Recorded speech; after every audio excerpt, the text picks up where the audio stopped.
Oh, there it is. Stream is live. Well, how about that? Hey, folks, after a little bit of a technical snafu, John Duffin here, Duffin Media, Zach Harlan, Summit Chasers Network. Folks, we are here. We're coming back. There we go. Let's see if that technical difficulty added or subtracted from our fan base. Hopefully added. Anyway, folks, it always adds. Anyway, listen, we've gone to a lot of trouble in terms of hair, makeup, and looks and wardrobe to get this right tonight. So, folks, we are welcoming all of you back for another lesson in regards to a business mashup. Our buddy here, Zach Harlan, happens to be the founder of the Summit Chasers Network, a former 3-time professional athlete, business flipper, brick and mortar, virtual, coach for the last 16 years, experience in addiction counseling, but also in life counseling, health and wellness, sales, leadership, communications, and business coaching. Zach, were you supposed to read that?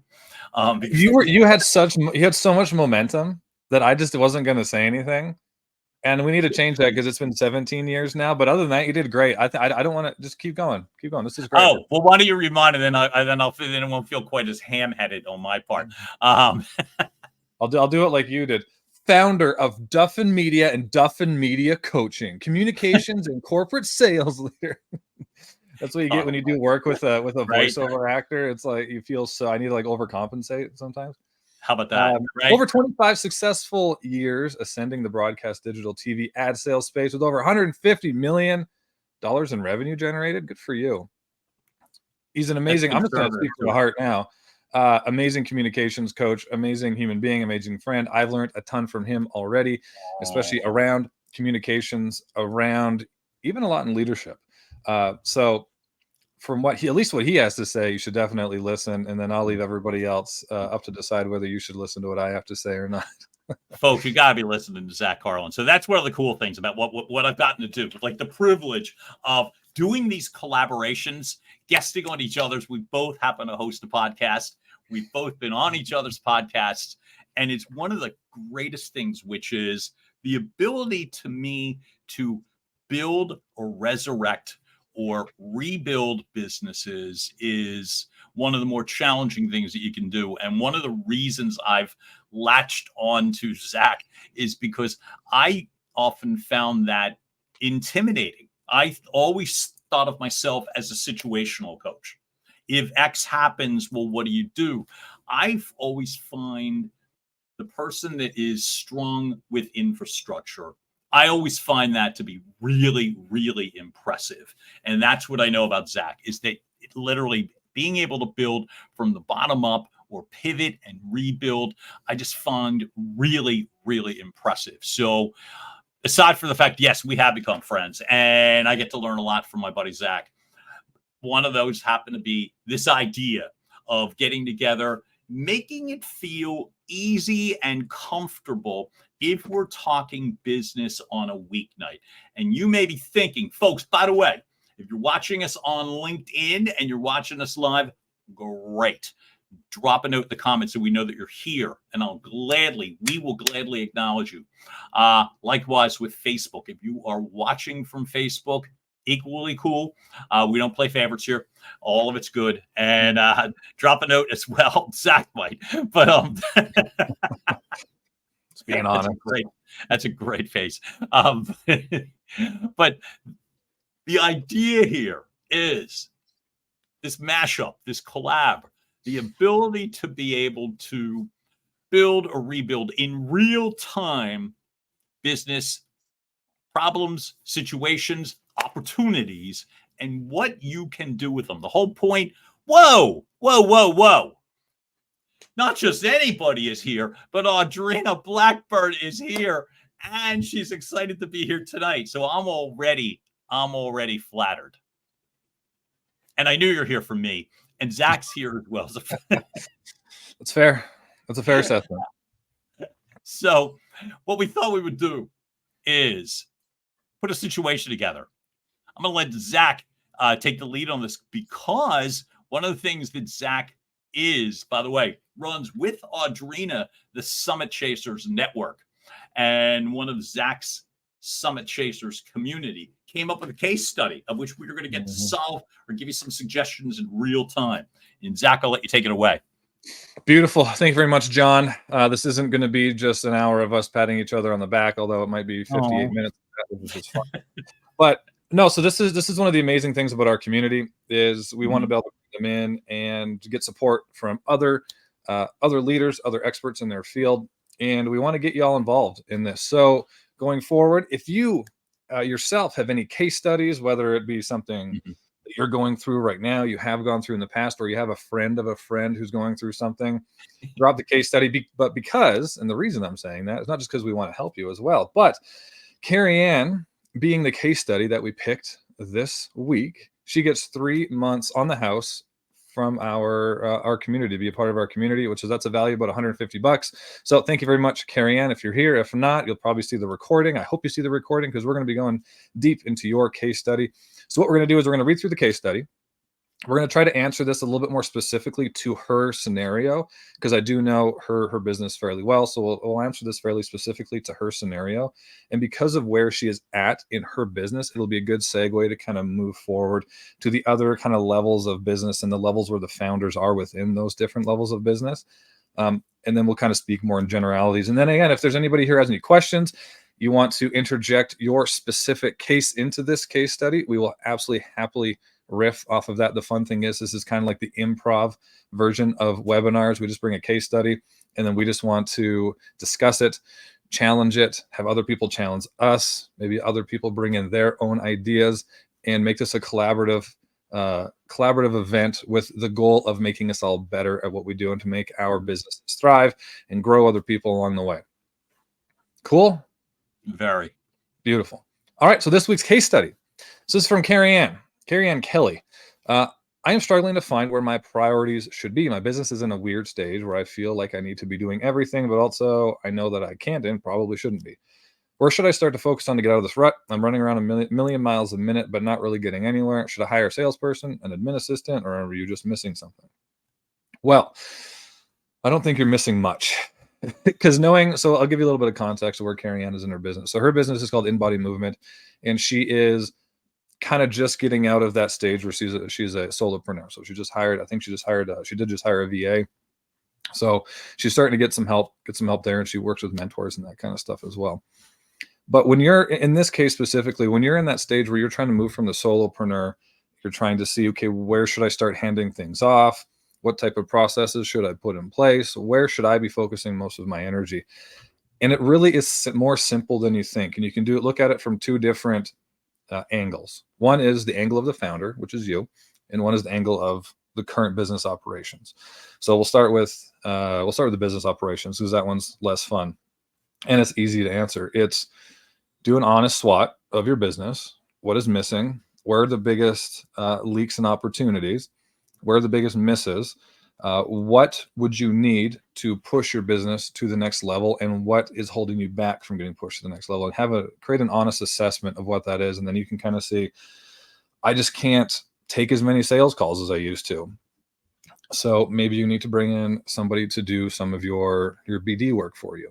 But there's some things that you need to do before you do that. I don't want people in here that if you're in that stage, just go hire a bunch of, BD people to just go and start making calls and mass messaging and try to shove people on your calendar, because that will be an absolute disaster.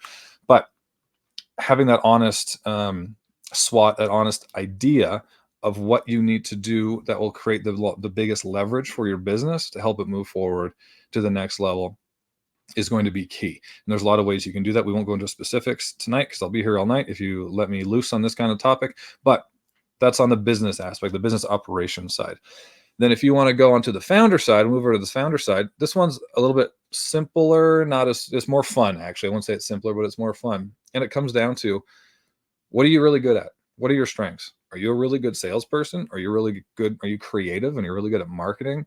Most of the time, founders, especially if you have a specific product or service that you developed yourself, you're a master at your product or service. You're a master at the fulfillment. So where are your strengths? That should be pretty obvious to answer. Now, what are you particularly strong at, but you just don't like to do? What makes you miserable? Things that you don't like to do, but you have to do, that make you stressed out. And if you're stressed, your ability to be creative, your ability to make good decisions, your ability to develop other people shrinks. So where can you alleviate some stress? So things that you're good at, but you're not necessarily, just it stresses you out, you hate doing. A lot of that usually comes down to administrative, organizational things. The other one is, what are you really bad at? What do you struggle with? Doing an honest SWOT of yourself. Are you not good at sales? Are you not good at doing cold calls? Do you struggle with holding a schedule? What do you struggle with? What are some of your weaknesses, and having an honest assessment of that? And then the last one is, what are you really, really good at? Or sorry, what do you really love to do, but you're not necessarily that good at? So what do you really love to do, but you're just not quite as proficient at it?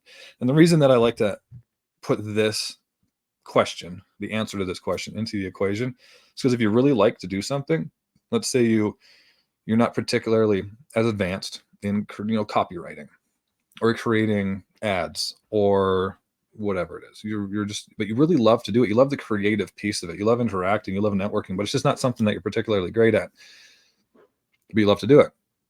You're more likely to get really good at something long term if you really love to do it, and you're more likely to keep doing it if you really like to do it. And if you don't like to do it, you're less likely to keep doing it, so you're not going to be good at it long term. I said that really fast, but to Really take that into consideration, if you love to do, so if there's something that you like to do, then maybe you would hand off something that you don't like to do, but you're kind of good at. You'd hand that off first, or you'd find a way to fill that gap first. So it's taking an honest assessment of yourself. What do you like to do? What are you really good at? What do you not like to do? But you're kind of good at it. You have to do it in the meantime. And what's something that you really love to do that you're willing to put in the work to get better at? And then when you take all that information together, you have a pretty good idea of where you need to focus. If you need to hire somebody to come in, you need to hire a mentor or a coach to fill that gap for you, whatever it is. Or maybe you can, software, AI, how can you utilize other tools to fill those gaps? But having that honest assessment of yourself and your business is the first place to really start.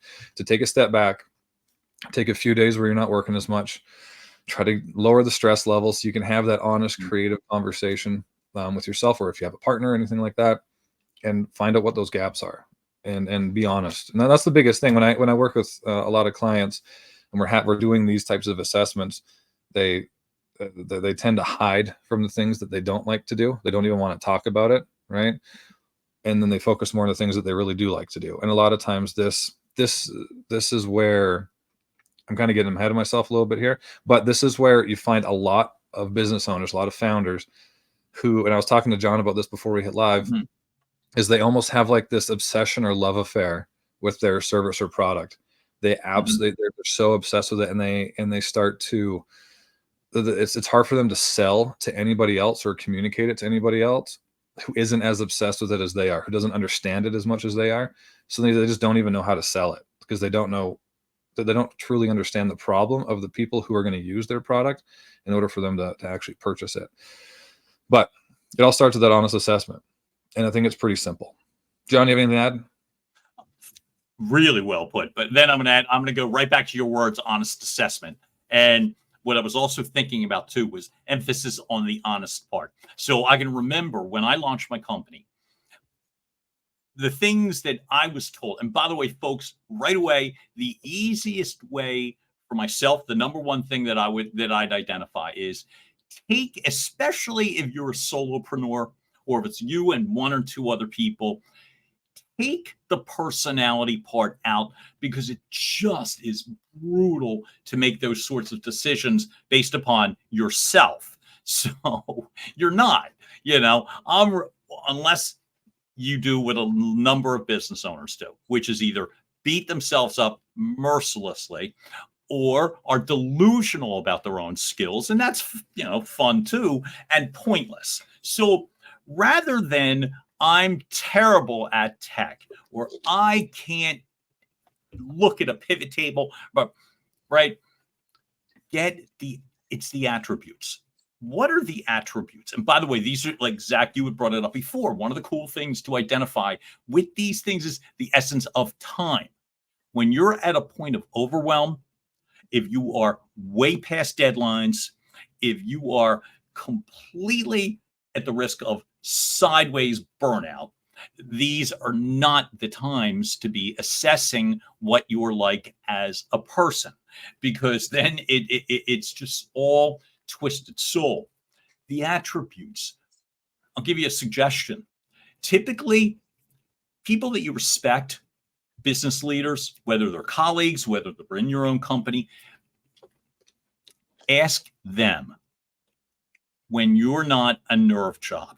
Ask them what are some of the things that, like, I'll just speak in my own voice, that you think about me. What are some traits that you think of me? Rather than me identifying, oh, I hate the way I look in the shirt, and oh, Christ, and oh, look at it. Stop. It's the attributes. They will be able to assess those attributes easily. Chances are you probably won't be surprised, but you might be. So you want to know what the attributes are to get the personality out of it, number one. And then secondly, in the communicating of those needs, Zach talked about like a basic, lay out the grid of things that you have to have increase, things that need to change, things that are going well. Have it laid out. So again, the personality part comes away. And you're dealing with what is it you need to do within the company over, say, the next 6 months or the next 2 years, rather than what you need to fix by tomorrow afternoon. So literally, traits, attributes. Are you hiring those traits? Are you looking to downplay those traits? It's so much easier, in essence, to improve companies when you are putting it more in the sense of something that's a little colder than, how am I going to replace me? Mm-hmm. Tough question. So it's first, identify attributes. What do you got? What do you got plenty of? What do you have none of? What is it that you could fill in? And don't kid yourself in the thought that you are irreplaceable, because you're not. You're not. But I'll add one more thing, which is be careful that the thing that you love to do, be careful that it doesn't stop happening, because you're going to, I did this when I was like transitioning to Duff and Media, and it was like a bunch of tech things that I had no idea what to do. Well, I was determined that I was going to learn them. So here's what I did. I stopped making the sales calls because, I can always get back to that. I'm good at that, and that's easy. And then I stopped doing it, because I'm going to learn how to connect these wires and cables that I could have paid somebody $50 for them to have just come in and done that, right? So make smart decisions, right? Don't make them when you're hysterical.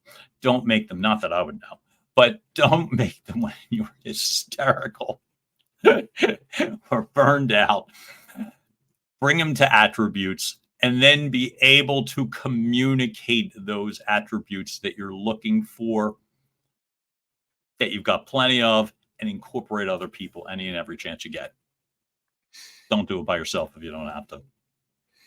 No, and that's a great skill to have, to be able to, and it is a skill. I will put it down as a skill to be able to look into yourself and identify your attributes, both what you're lacking and what you have a lot of, because you have to be able to do it for yourself consistently before you can do it for others. And as a business leader, as a business owner, founder, you are a leader. And we're going to kind of walk through kind of the 4 different steps, 4 different stages, if you will, of kind of what a business owner goes through the growth of their business. But that ability to be able to identify the attributes in yourself, honestly, is you're not just going to do it once. You're going to do it multiple times. It's going to be obvious why in a second here, but also you're going to be doing it constantly for other people on your team, right? So as we go through these 4, you'll kind of be able to identify, like, okay, these skills are going to be important here, but they're not as important here. I need to develop all new skills here. And in order to do that, in order to identify those skills you need to develop, you need to be able to identify what skills you need to develop. And that takes the ability to develop a very strong introspective analysis of yourself. And that takes time. It takes time to be able to do that. A lot of people will say that they're good at it, But then when we start coaching them and they start to identify certain things, they're like, oh man, I didn't even realize that that should have been something I was good at, or I didn't even know to ask the right questions to find out what I needed to be able to do in order to develop the skills, or even to find out what skills I needed to develop. So it takes time. It takes time to be able to do this. And especially, like you said, when you're stressed, you have all the other problems going on. You have a fire over here. You're trying to, put out, you're firing somebody over here, or you're hiring somebody over here, or maybe you've blown up and you're so busy, which some people say is a good problem to have. I say it's the opposite, but you've blown up too much. So you're just trying to do too much on your own, just trying to survive at that point. But so let's go through the four stages that a business owner usually goes through. And I'm sure there's other books, other, experts in this field that have a different, maybe they have 6 stages or 7 stages. They name them something different. These are the stages that we use to kind of categorize our clients as we're working with them, as far as where they're at in both their stage as a founder and where their business is at. So this is specific to the founder themselves. So the first stage is the implementer. And that one's pretty simple. You're doing everything: fulfillment, sales, marketing, product development. You're part of the customer service department. As John said, you're the one plugging in the wires to everything. You're the one doing everything. Maybe you have a business partner, or maybe you hired a VA or somebody but for the most part, it's you. The fulfillment and everything else is you. You're the one stage front and center when it comes to the marketing, the sales, most of the fulfillment. If you're in tech, maybe you have an engineer that works with you, but for the most part, you're the one overseeing it. You're the one making sure that the product is proper and is good to roll out to the customer. If you're in the service industry, whether you're a coach or consultant, whatever it is, you're the one that's fulfilling with the client, right? And your goal at this stage, really, as the implementer, is to find out what works and what doesn't. I mean, that's a pretty oversimplification, but by that, I mean, in that stage, it's all about getting people in. Who is your target market, and what problem do you solve? So many have the problem where they come up with the solution and then they find the problem. That's usually not how it works. You need to identify, okay, this is what the market needs. These are the problems that, are not as many are solving, or I know that with my acute abilities, I can solve this problem. So what does the market need? What problem can we and do we solve? And more importantly, what problem will people buy, right? And identifying, once you have that, we call it the ICP, your ideal customer profile. Then you're identifying buying cycles and buying habits of these people. You're developing marketing collateral, testimonials, case studies, curating your brand message. Your priority is really to sell and to find out how to sell your product or service consistently. I had a conversation with a potential a few weeks ago now, where he branched off and to start his own business, and he had brought some clients with him. So he had that initial capital up front, right? And figure, it's easy. I already have 6 clients. It's easy to find 6 more. But he didn't have that consistent, predictable, at least semi-predictable sales process. He didn't know what worked. He didn't know what problem he was solving. He knew what problem he was solving from his eyes. He didn't know what problem he was solving from his ideal customers, from his market's eyes, right? So that was huge. So identifying what that is. We think that we're solving one problem as the founder, when really, if we talk to our clientele, we're talking to our market, we're solving a completely different problem, right? It's the problem as it's seen to them. So how do we message? So how do we curate a message to that, right? And so many at that stage, and this is what I was saying before, they get obsessed, or they have that, what did I call it? A love affair. They have a love affair with their service or product, right? And it just... Well, I'm so passionate. It's amazing. You need right? that passion. You need that. The passion is going to push you through the tough times. It's going to help you continue to improve upon that. But except you also need clients. You're selling to your market. You're not selling to a bunch of you, right? So as the implementer, this stage is to really find out what works. How do we get people in? What do they want? What type of service? How do we fulfill consistently? And usually that's where people, actually, that's probably usually the stronger point. They know how to fulfill, because again, that's their product, that's their service, that's what they're passionate about, that's their expertise. But how do we get people in? and creating that process. That's really that first thing. And a lot of them make the mistake of just trying to hire. Like, I don't have any clients. I just need to bring somebody in to make a bunch of phone calls for me and book people on my calendar. And usually what will happen, and I'll talk about this in specifics, if you don't have at least the skeleton of a playbook, of a sales and marketing playbook, if you don't have that, something that is predictable, semi-predictable even, and semi-repeatable, you bring somebody in, ideally, and most of the time at that point, you can't afford, huge salaries. You can't afford a salary for somebody. So they're the problem. Well, here's one of the things that you can do as well, too, as I see a little bit of a tech breakup here. Here's one of the things that you can do, which is bring in consultants if you're able. Test cases. We got you back. Great. We froze up a little bit for a second. Where did I go? What did I end off on? See, you ask really hard questions, but you were talking about, like I said again, the test cases that in essence have the test cases. And then you started to freeze. And one of the things that I was bringing in was how important it is to have test cases and test examples. So that was, I talked for a long time to nobody then. Listen, I found it fascinating. Beautiful. I only talked over you for a second, but no, that's okay. That, like I said, well, I gotta say it was one of the mistakes, the other thing, and I'm gonna let you jump back in, which is okay. So one of them I made starting, but others that have shared with me is the sense that you think you have more time than you actually do. And this is when it is so important. You should have test cases, whether you are working for people on a freelance basis or friends or whatever the case may be, but there should be test case examples. It's even more important than your profitability model, especially in the beginning, to have that rather than just figure I'll just wait for the business to come. Yeah. Well, and that's why, so I'll come back to this point. I won't say everything in the middle there, but I had a conversation with a individual who started their own business. And they're in software development, and he came in and started his business, and he brought in quite I think I don't remember exactly how many, but he brought in 5 or 6 clients from his previous business, right? And he came in, and they found that early success, and they thought, we'll just keep doing what we have been doing, and we'll find the same success. No, in this stage, when you're in that implementer stage, you need to find out what works. How do I sell to my ideal customer profile? How do I sell to my market? How do I attract those that need my service within my market?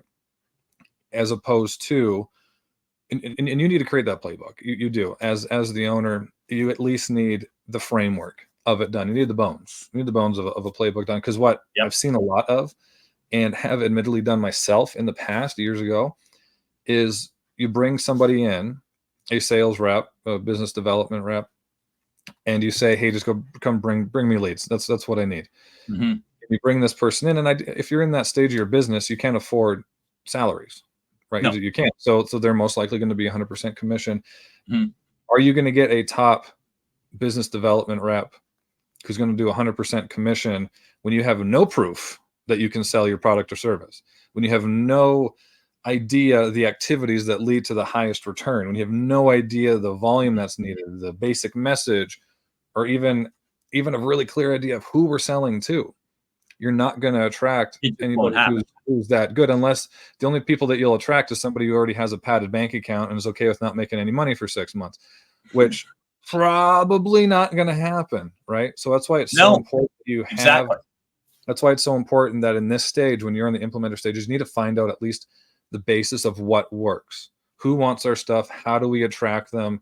What is our messaging? What is a very basic sales playbook? I'm not saying to have an entire sales playbook done, and anybody on here who is kind of unaware of what a sales playbook is, give us a message in the comments. Raise your hand, drop it. Yeah, we'll gladly go over it. I'll be happy to send over kind of a skeleton version of ours, so it's more of a fill in the blank at that point. But if you don't have at least most of a sales playbook, the bones of it done, you're not going to attract the right people. You're not going to have any proof that it can be sold, and it's just not going to be repeatable. You're just going to be spinning your wheels. You're going to be spinning your wheels, and eventually unfortunately, you're going to be gone at that point, right? And there's a great saying, and where there's a saying that is pertained to businesses that are have that love affair with their client, sorry, with their service, and they're also obsessed with their competitors, right? Is most businesses die of starvation, not from murder. Yes, that's the one. Most businesses die of starvation, not murder. So don't worry about your competitors. Don't get obsessed with your product or service. Back up. Who are we selling to, and how can we attract them? Right. So when you're an implementer, that's really your big focus. Now, from the implementer, you get the organizer. So this is where, maybe you have a couple more, if you're in the tech industry, a couple more engineers. Maybe you got that salesperson that's in there. You got a marketing director. Maybe you got somebody who's doing customer service for you. You got an administrative assistant, and things are starting to move. You're starting to get volume. You know how to sell. You're starting to get a consistent stream of business in. You're starting to be able to do something that is an amazing thing for businesses to be able to do, which is forecast, right? So now it's about making all your systems repeatable and consistent and improvable. Because if you don't know if you don't know what works, you can't improve it. So you have to, what's the term? You have to systemize before you can optimize. That's the one. You have to put in the system. So here in the organizer stage, you're an organizer, making sure everything's documented. You can close your eyes and you know how the sales process is going to go. You know how the onboarding process is going to go. You know how the fulfillment process, the follow-ups, the customer service is going to do, all these types of things. You know how you're paying your taxes and all this kind of stuff. All that is optimized. Sorry, is systematized. It's systematized. So you know exactly how things are moving. And if you know how things are moving, you can identify leaks and opportunities, and then it can be improved. Right. But the other big one here, and I'm not going to spend as much time here, but the other big one here is if you don't do this properly and you create onboardings as well for employees coming in, it's going to be really hard for you to multiply and replicate. Because if you don't have proven workable systems in place, you go to bring in, let's say you need to bring in another manager or something like that. They come in and then they're just going to start running things their way. And now as you grow, you have 5 other managers that are just doing things their way. You have no culture. You have no consistency. Everybody's rowing in different directions. So here, this is where it's really important. This is a big foundational piece. And this is something that we focus on a lot with our clients, is getting those SOPs documented, getting them in front of you so that they're here. You can say, this isn't working. So let's go down okay, that needs to be improved. Okay, this person doesn't really understand what's going on here. Okay, let's make a training based on the other processes that we have documented so that they are on board. It just makes things so much more transparent and so much more improvable. So that's a big focus here in the organizer stage. And these processes also bleed into how you hire as well. Your hiring processes. That's another big one. Development processes as you come up, as new employees come up, and for yourself as well. And that's a good segue into the next stage, which is what we're going to spend a little bit more of our time on, which I just kind of said, which is the developer. You're the developer of people. Your business is kind of, it's grown to the point where, maybe it has departments. There's some separation, between jobs and duties and that kind of stuff. And, you have, at that point, if you have separation, you need leaders that are over top of all these other departments, right? So you're now the developer of people. You're the developer of other leaders, right? So that's a different skill set. Like we talked before, at this point, you need to look at yourself, at your own skills, your own attributes, be like, okay, I have to develop other leaders. I'm not just in, all the meetings with people who are on the front lines. I'm in the people who are in the meetings with the people in the front lines. And I need to be able to see things from that 30,000 foot view. I need to be able to hold them accountable. I need to be able to communicate initiatives more effectively so that they can be communicated down. It's a very different skill set. And this is where, when you get to this stage, identifying you're at this stage, first of all, and then identifying what you need to develop within yourself is key. And you need to do it sooner than later. I would think that it requires, just from my experience, a ton of trust in yourself, a ton of trust in the people that are a part of your team, so that you are not running the risk of micromanaging them or casting doubt or any sort of undermining in regards to that, because it is so many people want to be good at that last one, and it's not easy, which is why for me it's crucial. It's like you can't scale if you're physically on top of every situation. You can't scale the way you want to. You can't really do that. As you have in your business life. In mine, I've met people that are great, people that are scale incredibly well. And I think the number one attribute is they do know how to walk away. They really do know how to walk away. I'm thinking of one in particular, one of the most recent that I've identified. I won't make them all feel weird and identify him by name, but other than to say that is that one of the things you knew right away was he was deeply appreciative of the business, but he didn't have to micromanage each of the individuals. You could see that he had no problem with walking away from the other managers. But you never doubted that he cared. You never doubted that, you know what I mean? That it was like he just had that ability. And I think they're the ones. And if you walk that backwards, those 4 strengths, and if you walk that backwards from that 30,000 degree sight line that requires experience, trust, and the ability to understand you have to let people do what you brought them in to do. But if you even go back to that sense of hiring based on need, but more importantly, identifying what those needs are and filling those holes early. You need to be a little bit visionary. Not everything should be a stopgap hire in the very beginning, although sometimes based on budget, what have you, maybe that's what you have to do in the very beginning.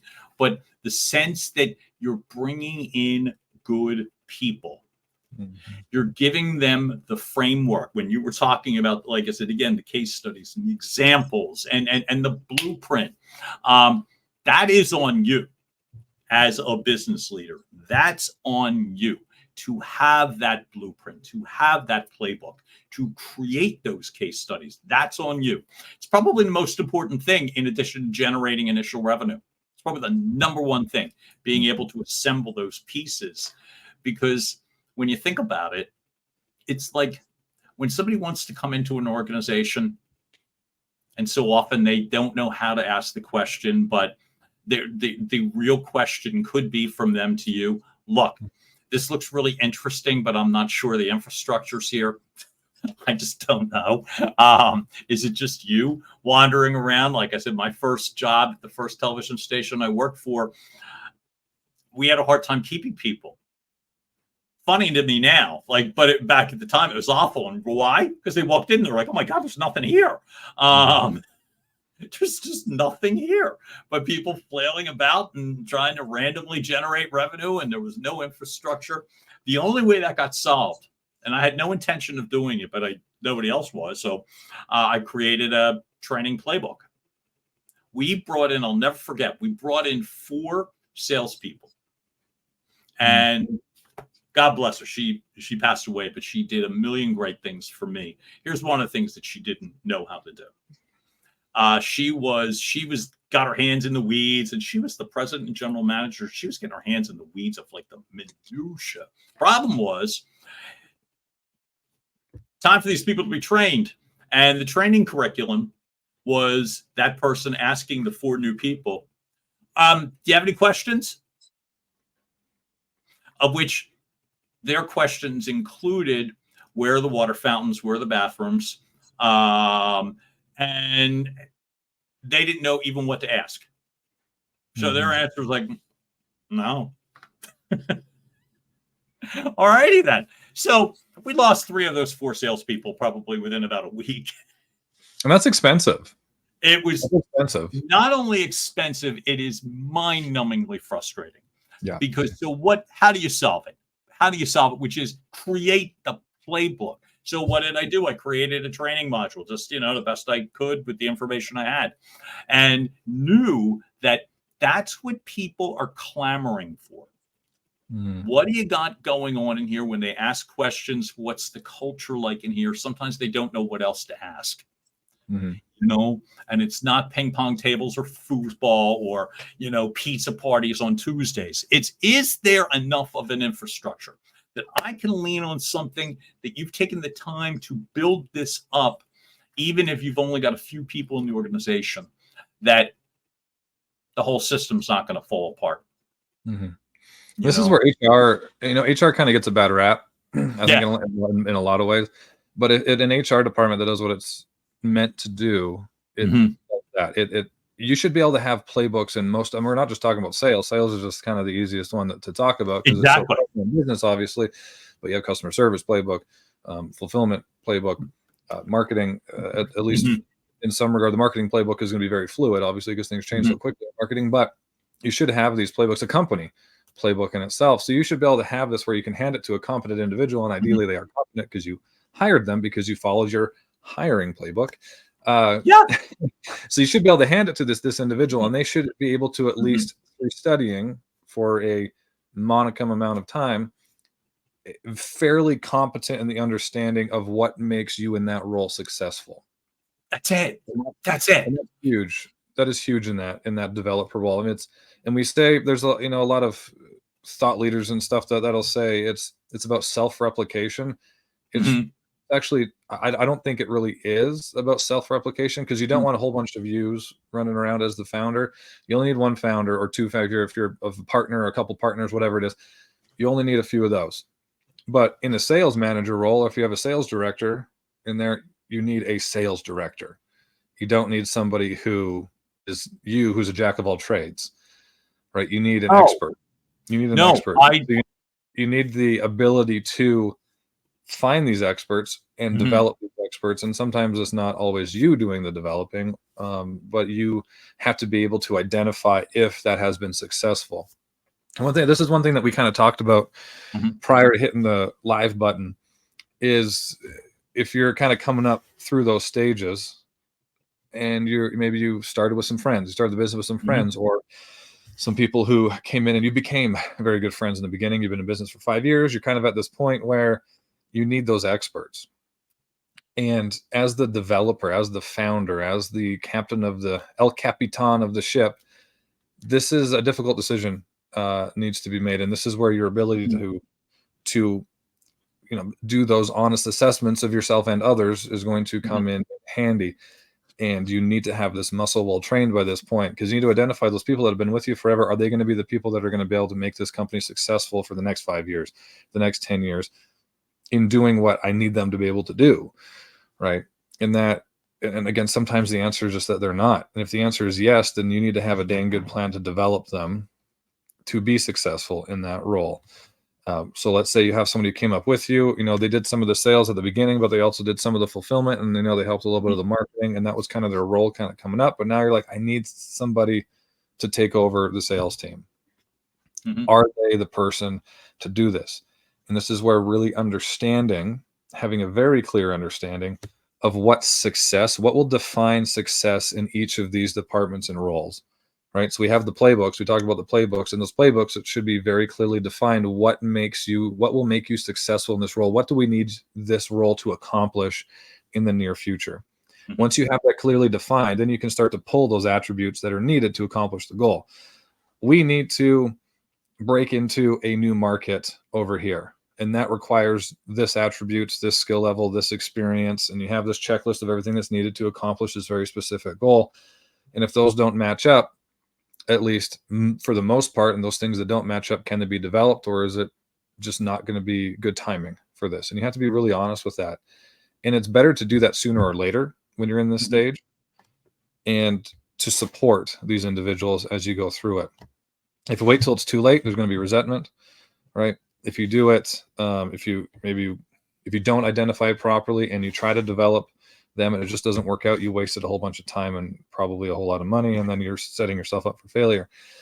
So it's better to do this, make this decision earlier than later, and then help them find another job. Be honest with them, right? That's a tough conversation, but be honest with them, and then help them and support them find something they'd be better suited for. But it's an unfortunate part of growing to this stage, of being into this kind of developer we call it like the adolescent company size, right?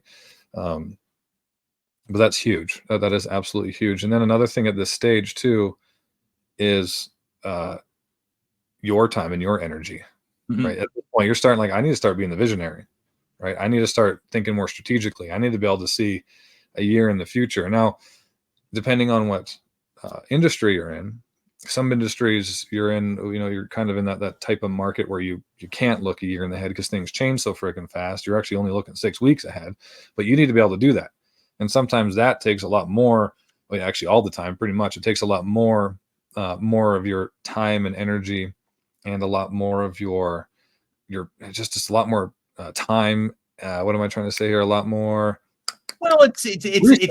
That's the word I'm looking highest for. and best use of your time, which is to me when you are always like in essence using that as like your north star, like your highest and best use of time in the situation should not always be plugging holes. That it should be the gift of being able to see outward. And as you said, maybe it's only 6 weeks, maybe it's 6 months, maybe it's only in one direction, Yeah. maybe you could look at a whole thing, but the ability to give yourself the luxury of being somewhat visionary, because long-term problems can't even be identified, let alone addressed, if you're always looking at plugging holes in the boat. So Mhm.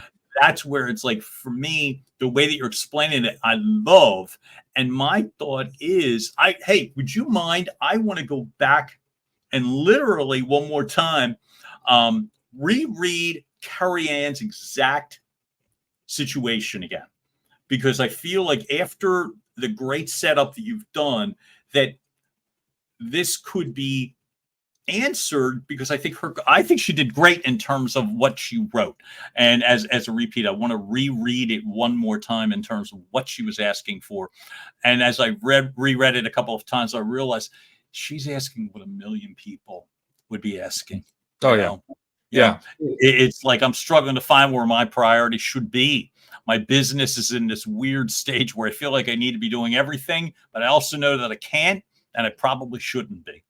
So where should I start to focus to get out of this rut? Because I'm running around a million miles a minute, but I'm not really getting anywhere. Should I hire a salesperson, an admin assistant, or am I just missing something? I love the way, Carrie Ann, that you wrote that. I love it, because I've had days where I've asked that exact same question, probably in those exact same words. And to me, I would go back and repeat, a little bit of analysis will go a really long way.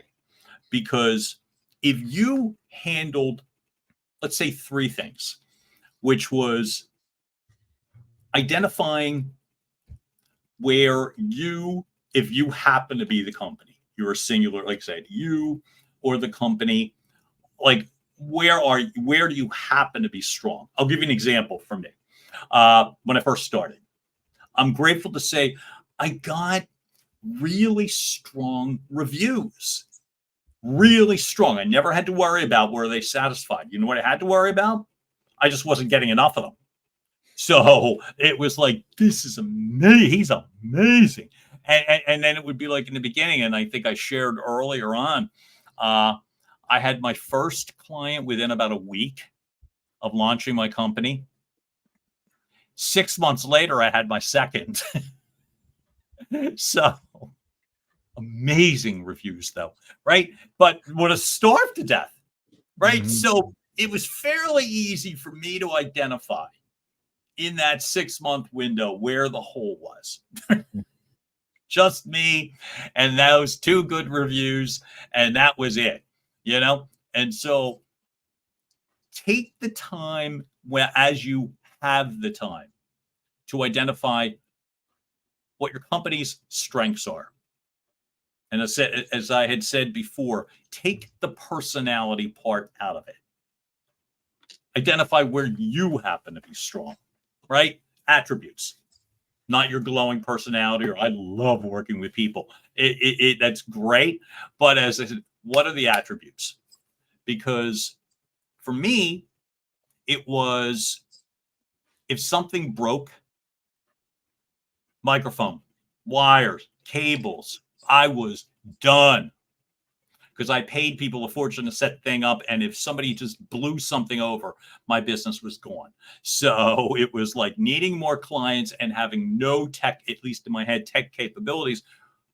If I'm going to hire a freelancer, well, all right, I'm going to find somebody on Fiverr to go handle those things. But take the time, as Zach said, build the blueprint, build the model so that you can identify in real time and not when you're frantic. Mm-hmm. And then take the time to meet somebody, get out, go to a networking event. It's a big drag. I'm so busy. I'm launching a business. I don't have time. I've got to do this and this and this, because they're the people that are going to give you time. Ultimately, they're the people that are going to allow you to build trust, to allow you to scale, to allow you to grow. And you got to go find them. Mm-hmm. And so, Carrie Ann, for like yourself, it's like if you're not sure what the missing piece would be, that's okay.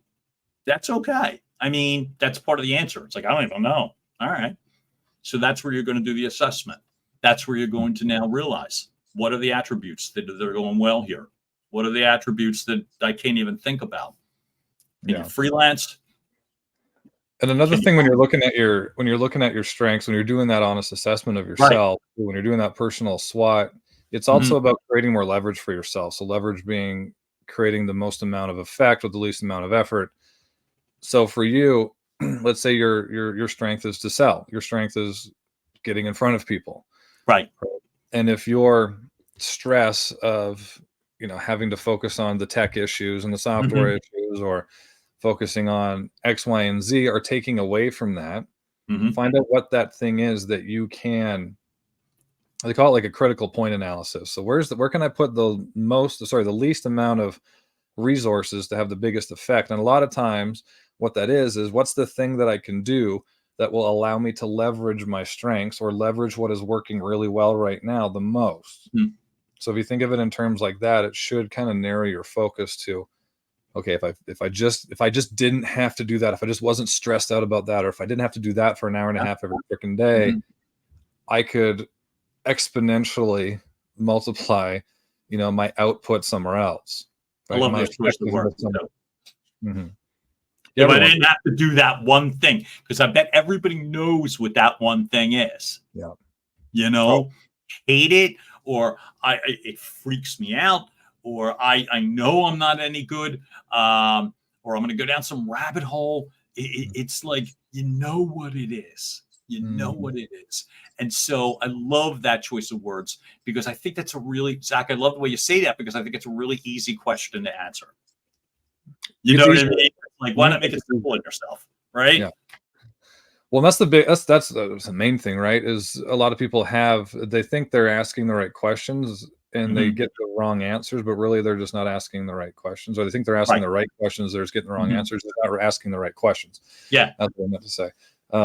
And sometimes you need to ask the wrong questions over and over again until you find the right one, so you know exactly where to focus on. But to answer her question, if we could just sit here and be lazy and say it depends.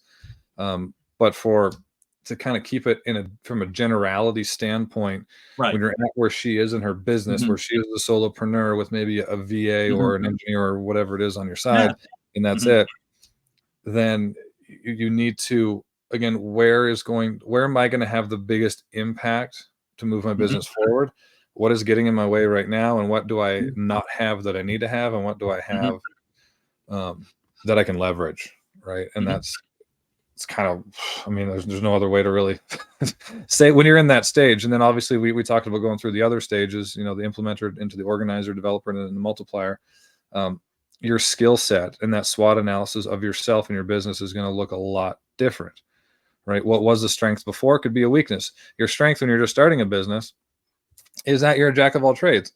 A weakness when you are a sales manager, or if you are, if you have a larger $50 million business, that could possibly be something that holds you back, because now you are prone to, try to micromanage everything, to try to get your toes and fingers into a little bit of everywhere, when really what you need to do is be able to step back, hold accountable to, see things from a 30,000-foot view. Is everything working? I have the processes documented. I have trusted people that I hired. We have a solid culture.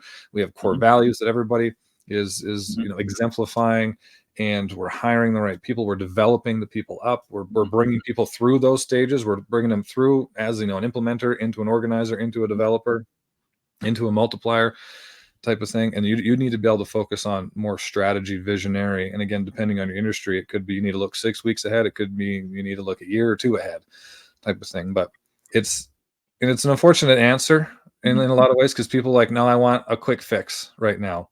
Well, a lot of times that's not it. If you want success for the next 3 months, go get the quick fix. If you want success for the next 3 to 10 years, focus on the foundations.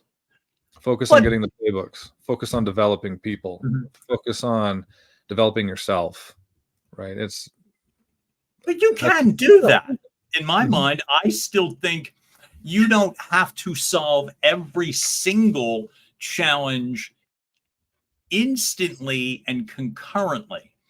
But if you're able to figure in this beginning point, or whatever the stage is, 6 months into your company, 1 year, whatever it happens to be, what's that one, not just what's that one thing that you hate or that's problematic, but I'll bet you can probably also turn that question around and answer or solve for this way, which is, look, what's that one thing that goes well in your company? When you speak to a potential client or a client or a lead or whatever the process is, right? What goes well in this? I knew instantly, like my first transaction when I was originally strictly a voiceover company. You know how I knew from a coaching platform? And this sounds really self-serving, but I'll risk it. There was a million things I could have beat myself up for. But the reason I'll never forget this, that I morphed into a coaching platform was, and it's weird, but somebody would ask me something and I could catch myself kind of like, did you ever take a test and you saw the questions and when you realized you knew what the answers were? Like that sense of like that, there's almost like a warmth that goes like, I've had it, I'm lucky. There's a million things I'm not good at, but I happen to be pretty good at taking tests. And that sense of like, oh, I know this. Oh, so I would be talking to people in regards to business situations, and they would start to talk to me. And before they got they'd get everything out, and I would immediately be like, oh, I know this. Oh, or I've done this. Oh, I've seen this. I know what this is. And it was like, and it happened a lot. And I'm like, okay, this has a value to someone. I can help somebody because I've seen this exact scenario in the past. You know what I mean? And it's weird. It's like, oh no, I know I've seen this and I've seen how this plays out. And it was like, that's when I knew that it was like, so if you had asked me, how did you know you would be a coach? It was because I would get these scenarios from people and it was almost like, oh my God, it was like watching a movie. And I'm like, oh, I know this answer. Oh, I know this. And then I'd give the suggestion as to what I thought, and then it would work. And it was like, and I could spend days giving you traits and attributes that I don't like about myself, whether it's physical or mental or bad decisions or blah, blah, blah, blah, blah, blah. But I knew that. And I'm just saying, for anyone, you do know what your strengths are. And so for me, it was, all right, I know this to be so. Now, everything else I don't know, but I know that. So if I could fix one of those things along that outside perimeter that I don't know, or I don't have, or I can't, well, then I'm going to be better as a company. And some of those ways are collaboration, experience, trial and error, doing different things. And so that's what I'm saying. For somebody like a Carrie-Anne, that it's like, if you're not sure, don't beat yourself up because you don't know. That part's fine. But I'll bet you can answer 2 questions. One, what's one thing you're doing you absolutely can't stand, but you're doing it because you have nobody else available to do it? And it's probably pulling you away from something you like to do. What is it? Anybody can answer that question. Number two, if there was one reason you put this company in motion, what was it? And do you still feel that way? Because if you still feel that way, well, then, all right, then I know that to be true. And all the rest, I have no idea. Pick one, pick anyone. You know what I mean? Pick one and try to improve upon it. And bang your head against the wall, land on your face a couple of times. But you don't have to have all of the answers. But my suggestion with something like that is identify what you do know. I make better decisions. Hey, if I'm laying on a beach, I make great decisions. Maybe you don't have the privilege of always being able to be laying on a beach making your big, deep thought decisions. But I make great decisions when I'm on a beach. I make pretty damn good decisions when I actually run. Everything goes slower, So if you have the playbook for everything, these are easier to solve. If you don't have the playbook, start to assemble them. Talk to our buddy Zach Carlin here that's actually offering to provide one. For God's sake, make it easy on yourself. But my thought is you don't need to know all of the answers, but know one. If you know what you're really good at or what brings you joy, does it still? Because that can change. But if it still brings you the joy and the satisfaction, is the one thing that you can identify that it's like, this is hideous. Replacing cables in my voiceover thing and climbing behind shelves was that one thing. I also learned in a sales consultancy role that I just took, climbing step ladders and climbing into people's attics was that one thing